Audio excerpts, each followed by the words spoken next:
Imagine this story in your mind for a moment. A little child who grows up in a home full of shouting, fear, or constant stress. At that moment, they don't understand what's happening, but their brain does. Day after day, the brain starts rewiring itself, changing the way it reacts to danger, emotions, trust, and even love. So here's the big question. How does childhood trauma actually shape the adult brain? And why do some people grow up feeling anxious, overwhelmed, or disconnected without even knowing why? In this videocast, we're going to break it all down in simple science, real psychology, and examples anyone can understand.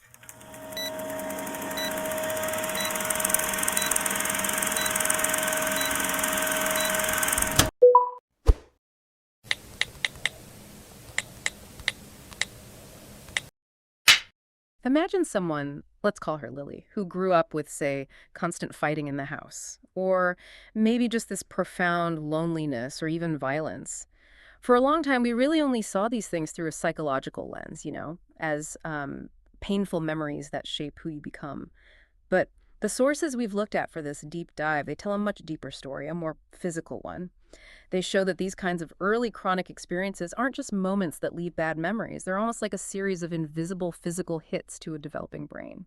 They set a biological blueprint for survival. And that blueprint, the one that's created under all this stress, it dictates so much more than just mental health. I mean, the science now is just undeniable. This kind of early stress, it leaves a real measurable fingerprint on the structure and the function of the adult brain. It influences everything, from your immune system to how you handle your emotions, years, even decades later. So that's our mission for today. We're going to get right to the core of that science. We're going to look at how our brain is physically reshaped and examine the biological gears that turn childhood adversity into a chronic adult health issue. Right. It's about moving past just acknowledging the struggle and really trying to understand the root cause, the measurable physical cost of growing up under fire. Okay, so let's unpack that. We use the word trauma a lot, but what exactly are the researchers focusing on here? Because doesn't everyone experience some kind of stress? Where's the cutoff point in the research? What makes something traumatic versus just a bad environment? That's a really crucial distinction to make. What the researchers were looking at wasn't temporary stress, like moving schools or having a brief illness. They focused on chronic, overwhelming, and frightening experiences. Things like emotional or physical abuse, severe neglect, domestic violence, or what they call extreme poverty. Situations where a child never, ever feels safe. So the key isn't a single event. It's the chronic nature of the threat. That's the engine. That's what drives the physical change. When a child feels unsafe over and over again, their biological stress system just keeps firing. We call it the biological stress loop. It's just a relentless flood of stress hormones, mostly cortisol and adrenaline. And this chronic, intense exposure, it literally rewires the brain's basic settings. It establishes this new baseline of being ready for a threat all the time. And this is where the physical evidence really starts to pile up. The sources point to three major parts of the brain that are physically changed by this. Let's start with the one that's all about our daily experience and memory. Okay, so we'll start with the hippocampus. It's often called the brain's diary, which is a pretty good metaphor. Its job is to store memories, process context, and it helps us learn. Now, the consistent finding in studies of adults with this kind of background is that the hippocampus often appears physically smaller. Smaller? So if the part of your brain that handles context and memories actually shrinks, what does that look like in daily adult life? Well, it can create a real difficulty in learning new information. And, maybe more painfully, it impairs the ability to process and manage old scary memories. So instead of being filed away as that happened in the past, those memories can feel very present. Because the part of the brain needed to put them in their proper box is, well, it's diminished. Wow, okay, fascinating. Now let's look at the brain's alarm system, the source of that instant fear. That would be the amygdala. It's our emotion center. It controls our immediate reactions, fear, anger, anxiety. What happens with chronic early stress is the amygdala becomes, let's say, overly sensitive. Think of it less like a good fire alarm and more like one with faulty wiring. It triggers a full-blown emergency because of a shadow on the wall, not because there's an actual fire. So the adult becomes hypervigilant. They start seeing small, non-threatening things, a sharp tone in an email, a loud noise, as major life or death dangers. They're biologically stuck in survival mode. Exactly.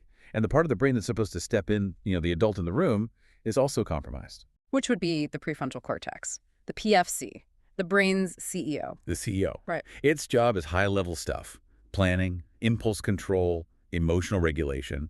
Basically, it's supposed to tell the amygdala, hey, stand down, that was just a car backfiring. Mm. But studies consistently show that the neural pathway, the connection between the PFC and that hypersensitive amygdala, it gets weaker. So the CEO can't get the message through to the alarm system, which leads to just being flooded with emotion. Precisely. The adult really struggles to calm down when they get overwhelmed or anxious, because the biological off switch for that fear signal just isn't working right. The connection's frayed. Okay, so we have where the physical changes in the hippocampus, amygdala, and PFC. Now we need the why. The physical systems that are running so hot, they're causing these changes. This is where we get into the body's chemistry. We're looking at three really critical biological pathways here.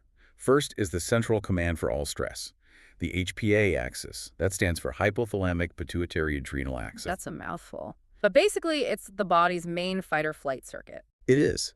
It's the system that signals the release of cortisol whenever the brain thinks there's danger. But if you sense danger 24/7 as a kid, that HPA axis, it never learns how to turn off. It becomes overactive, fundamentally dysregulated. The circuit breaker's just jammed in the on position. So if the HPA axis is always revved up, keeping cortisol high, is the body just sort of burning itself out? Does that constant redlining lead directly to inflammation? It does. And that brings us to the second pathway, the immunometabolic pathway. The chronically high cortisol changes how the body stores energy and how it regulates its own defenses. Basically, the body is so busy fighting the perceived threat right now that its normal maintenance systems start to fail. The implication of that is huge. This isn't just a memory problem or an anxiety problem. It's a long-term physical health crisis written in the body's chemistry. That's absolutely correct. We have specific quantifiable evidence. Adults who've experienced childhood trauma often show higher levels of CRP, C-reactive protein. It's a key marker for systemic low-grade inflammation. And on top of that, chronic stress can alter metabolic set points. It leads to more visceral fat, which lines up with the higher BMI we see in a lot of these studies. This is the physical proof. Trauma gets recorded in our inflammation levels and our metabolic health. And finally, there's one of the most incredible discoveries in this whole field: how trauma can leave a lasting mark on our actual DNA. That's epigenetics. This is the mechanism where stress doesn't change your DNA sequence. It doesn't mutate your genes, but it puts these little chemical marks on them. And these marks change how your genes are expressed. They act like dimmer switches, turning some functions up and others way down. So the trauma itself changes the instruction manual for how the body will respond in the future. Can you give us an example? What kind of gene expression gets altered? A classic one is the gene that codes for glucocorticoid receptors. These are what manage a response to cortisol. Trauma can epigenetically mark this gene, making the body less effective at recognizing and shutting down the stress response. So not only is the amygdala on high alert, but the body has also lost some of its ability to clean up the stress hormones that result. This is how trauma becomes truly biological. It can even impact how the next generation is able to cope with stress. So if we connect all of this, the hypersensitive amygdala, the weak CEO, the constant inflammation, how do these biological facts actually show up in the day-to-day life of an adult? For the adult, it just means navigating normal life is profoundly difficult. On the emotional and mental health front, we see significantly higher rates of anxiety disorders, clinical depression, and PTSD. Which makes sense, right? The brain is stuck in a state of constant threat. And what about that compromised PFC, the CEO? How does that affect simple everyday decisions? It results in impaired executive function. We see things like chronic indecision, even for low-stakes choices, because the brain just can't weigh pros and cons efficiently. We see difficulty finishing long-term projects because planning is exhausting. And critically, we see more impulsive or aggressive behaviors because the amygdala is screaming, danger, and the CEO doesn't have the biological authority to step in and say, stop. That's such a powerful validation for anyone listening. These struggles aren't some kind of character flaw. They're the result of a rewired operating system. What about relationships? I mean, trust has to require a calm, regulated system. It does. And that's why relationships are so often a struggle. It's not because there's a lack of desire for connection.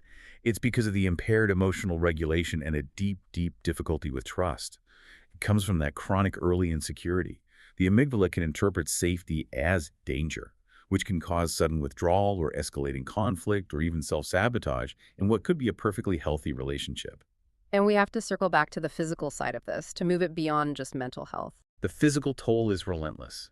The weak immunity, the chronic inflammation from that immunometabolic pathway, they create a much higher risk for chronic health problems. Heart disease, diabetes, autoimmune conditions.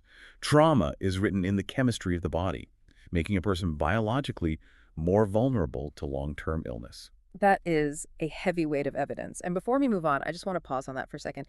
This research validates millions of people's experiences, but it raises the most important question, and this is our pivot to hope. Are these effects permanent? Is that blueprint fixed?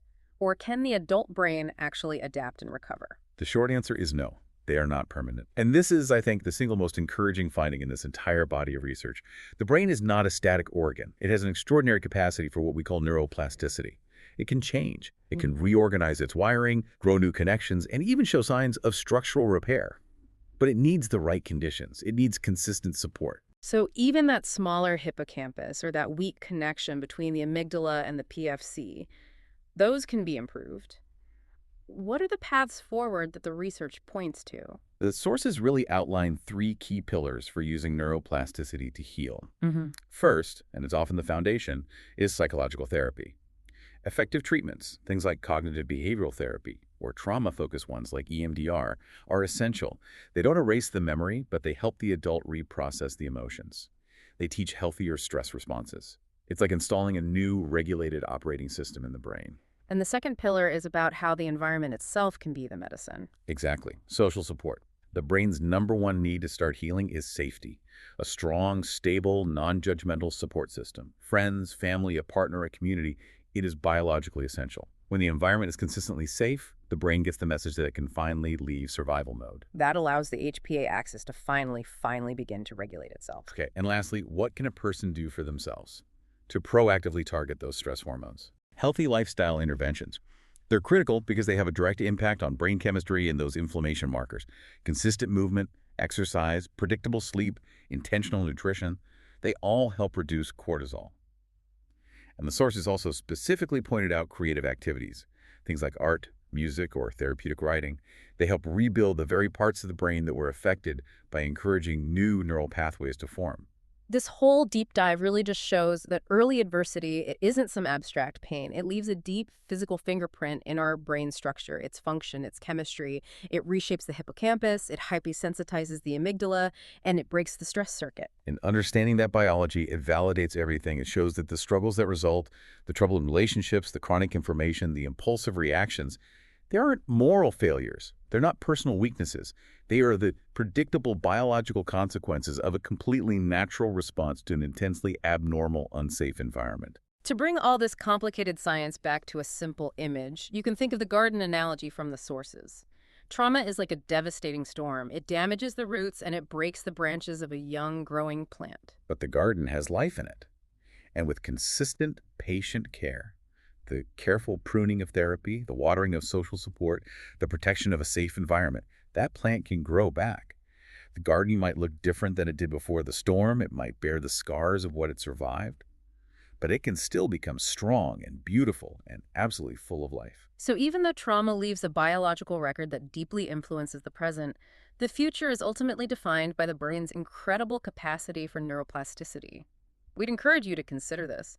How consistent even small efforts toward creating safety and stability for yourself or for the people around you can fundamentally alter physical brain chemistry and create a real pathway toward genuine long-term health and well-being. Childhood trauma doesn't just disappear as we grow up. It changes the brain's wiring, from the amygdala that becomes hyperactive to the prefrontal cortex that struggles with decision-making, and the stress system that stays on even when life is calm. If you care about your emotional health, relationships, and your future self, don't ignore what happened in your past. Healing isn't easy, but it's possible. And understanding your brain is the first step.